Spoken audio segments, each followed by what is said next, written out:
한반도는 역사적으로 복잡한 남북 관계로 인해 늘 주목받는 지역입니다.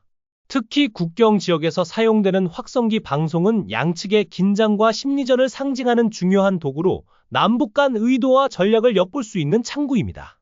이러한 배경에서 최근 연합뉴스에서 2025년 8월 8일에 보도된 기사에 따르면 북한이 5월과 6월 사이에 남한을 겨냥한 확성기를 국경 지역에 추가로 설치했다고 합니다.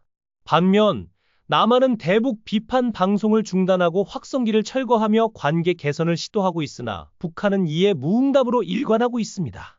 이 기사를 통해 양측의 행동과 그 배경을 객관적으로 살펴보고 정보를 전달하는 다리 역할로 여러분과 함께 분석해 보겠습니다.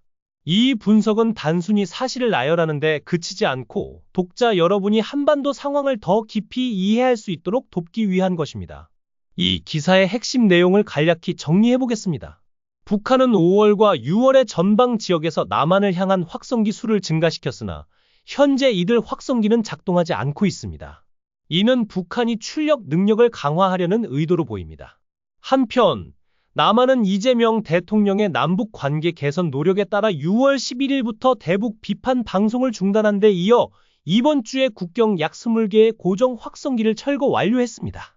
그러나 북한은 확성기 철거 징후 없이 유지보수 작업만 수행하며 남한의 화해 제스처에 반응하지 않고 있습니다.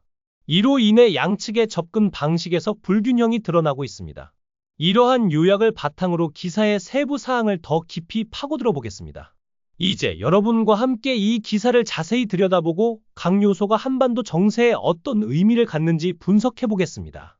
북한의 확성기 추가 설치, 남한의 철거 결정, 그리고 북한의 무응답은 각각 어떤 의도를 반영할까요?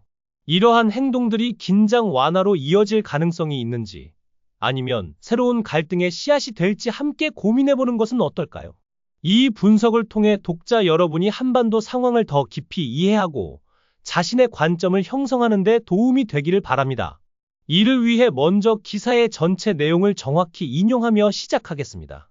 다음은 연합뉴스 기사의 전문을 번역하여 인용한 내용입니다. 북한 5월 6월 사이 남한 겨냥 국경 확성기 추가 설치, 합참. 북한이 국경 지역에서 남한을 겨냥한 확성기를 5월과 6월 사이에 추가로 설치했으나 현재는 작동되지 않고 있다고 합동참모본부 JCS가 금요일 밝혔다. 이는 남한이 이번 주에 대북 확성기 철거를 완료한 데 대해 북한이 무응답으로 일관하는 가운데 나온 움직임이다. 남한 군 당국은 북한이 전방 지역에서 남한을 향한 확성기 수를 5월과 6월에 증가시켰다고 밝혔다. 북한은 현재 남한을 향한 소음 방송을 하지 않고 있으므로 확성기 중 어느 것도 실제로 가동되지 않고 있다고 합참 관계자가 말하며 이 움직임은 출력 강화 목적이라고 설명했다. 북한은 남한이 이재명 대통령의 남북 관계 개선 노력에 따라 6월 11일 대북 비판 방송을 중단한 후에도 확성기를 추가로 설치한 것으로 보인다. 남한군은 월요일부터 국경 약 20개의 고정 확성기 철거를 시작해 다음 날 완료했다. 북한이 자체 확성기를 철거할 징후를 보이는지에 대한 질문에 군 관계자는 일상적인 행위만 하고 있으며 유지보수 작업 등을 언급했다. 이 기사의 내용을 바탕으로 각 논점을 하나씩 살펴보고 중립적인 관점에서 객관적인 해석을 제공하겠습니다. 이는 독자 여러분이 정보를 바탕으로 스스로 판단할 수 있는 기반을 마련하기 위함입니다. 먼저 첫 번째 논점인 북한의 확성기 추가 설치에 대해 이야기해 보겠습니다. 기사에 따르면 북한은 5월과 6월에 남한을 겨냥한 확성기를 추가로 설치했습니다. 이는 출력 능력을 강화하기 위한 조치로 설명됩니다. 이 행동은 북한이 국경에서의 심리적, 군사적 대응 능력을 유지하거나 확대하려는 전략적 선택으로 해석될 수 있습니다. 과거 남북 간 대치 상황에서 확성기는 선전전의 주요 도구로 사용되었으며 이는 양측 모두에게 심리적 압박을 가하는 수단이었습니다. 추가 설치는 즉각적인 방송 의도보다는 장기적인 대비책이나 협상 카드로 볼 수 있습니다.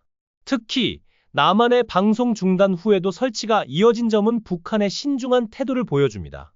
이 논점은 한반도 안보 환경에서 군사적 균형과 심리전의 역할을 이해하는 데 중요한 단서를 제공합니다.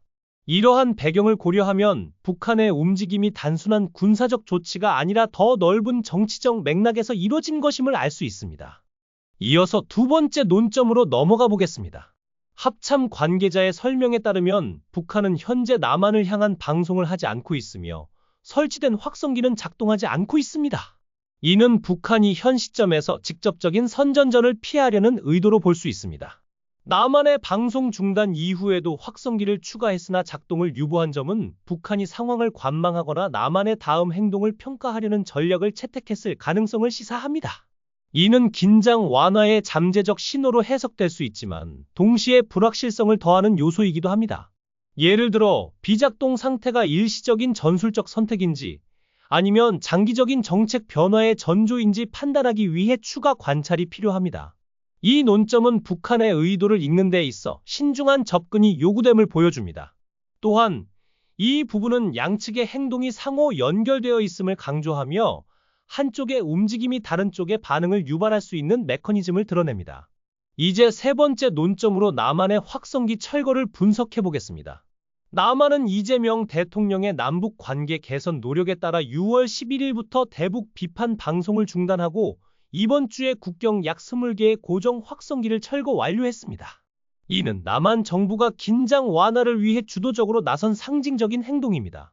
철거 과정이 월요일에 시작되어 다음 날 완료된 점은 정부의 신속한 실행 의지를 강조합니다. 이 행동은 남북 간 대화와 신뢰 구축의 기회를 열 수 있는 제스처로 특히 이재명 대통령의 대북 정책 방향성을 보여줍니다. 그러나 북한의 반응이 없다는 점은 이 노력의 즉각적인 효과를 제한할 수 있습니다. 중립적으로 보자면 이 철거는 대화의 문을 여는 첫걸음이 될 수 있지만 양측의 상호작용 없이는 그 의미가 퇴색될 가능성도 있습니다. 이 논점은 남한의 외교적 접근이 한반도 평화에 미치는 영향을 고려하게 하며 정부의 정책이 실제로 어떻게 구현되는지 보여주는 사례입니다. 계속해서 네 번째 논점인 북한의 무응답과 철거 미실시에 대해 살펴보겠습니다. 남한의 확성기 철거에도 불구하고 북한은 자체 확성기를 철거할 징후를 보이지 않고 있으며 유지보수 같은 일상적인 활동만 수행하고 있습니다. 이는 북한이 남한의 화해의 제스처를 신뢰하지 않거나 자체 전략에 따라 대응을 유보하는 것으로 해석될 수 있습니다. 기사에서 언급된 일상적인 행위는 북한의 태도가 변함없음을 나타내며 양측의 접근 방식에서 비대칭성을 드러냅니다. 이 상황은 남북 관계의 복잡성을 강조하며 추가적인 대화 채널이나 신뢰 구축 조치가 필요함을 시사합니다. 독자 여러분은 이 무응답이 향후 협상의 장애물이 될지 아니면 새로운 대화의 기회로 전환될지 고민해 보시기 바랍니다. 이 논점은 양측 간 신뢰의 부재가 관계 개선의 주요 장벽임을 상기시키며 더 많은 외교적 노력이 요구되는 점을 드러냅니다. 마지막으로 다섯 번째 논점으로 정치적 배경과 전체 맥락을 종합해 보겠습니다. 기사의 전체 맥락에서 남북 관계는 여전히 민감한 상태에 있으며 확성기 같은 상징적 요소는 양측의 접근 차이를 선명히 보여줍니다. 남한의 적극적인 화해 노력에도 불구하고 북한의 추가 설치와 무응답은 양측 간 동기화 부족을 드러냅니다. 이는 한반도 평화 프로세스가 직면한 도전을 상기시키며 국제적 맥락 예를 들어 주변국들의 영향이나 지정학적 상황도 함께 고려해야 할 요소입니다. 또한 확성기 문제는 군사적, 심리적 차원뿐 아니라 외교적 차원에서도 중요한 의미를 가지며 양측의 신뢰 구축이 시급함을 보여줍니다. 이 논점은 정보를 종합적으로 바라보는 데 유용하며 한반도 정세를 장기적으로 관찰해야 할 필요성을 강조합니다. 이러한 분석을 통해 기사의 각 부분이 어떻게 연결되는지 이해할 수 있을 것입니다. 이번 기사는 한반도 국경에서의 확성기 동향을 통해 남북 관계의 현재 상태를 조명합니다. 북한의 확성기 추가 설치와 비작동 상태, 남한의 철거 결정, 그리고 북한의 무응답은 관계 개선의 가능성과 도전을 동시에 보여줍니다. 중립적인 관찰자로서 이 정보를 바탕으로 독자 여러분이 한반도 상황에 대한 자신의 견해를 형성하시길 바랍니다. 한반도 정세는 단기적인 행동뿐 아니라 장기적인 맥락에서 이해해야 하며 이를 위해 지속적인 관심과 분석이 필요합니다. 여러분의 의견이나 추가 토론을 댓글로 공유해주세요. 앞으로도 한반도 정세를 주시하며 더 깊은 분석으로 찾아뵙겠습니다.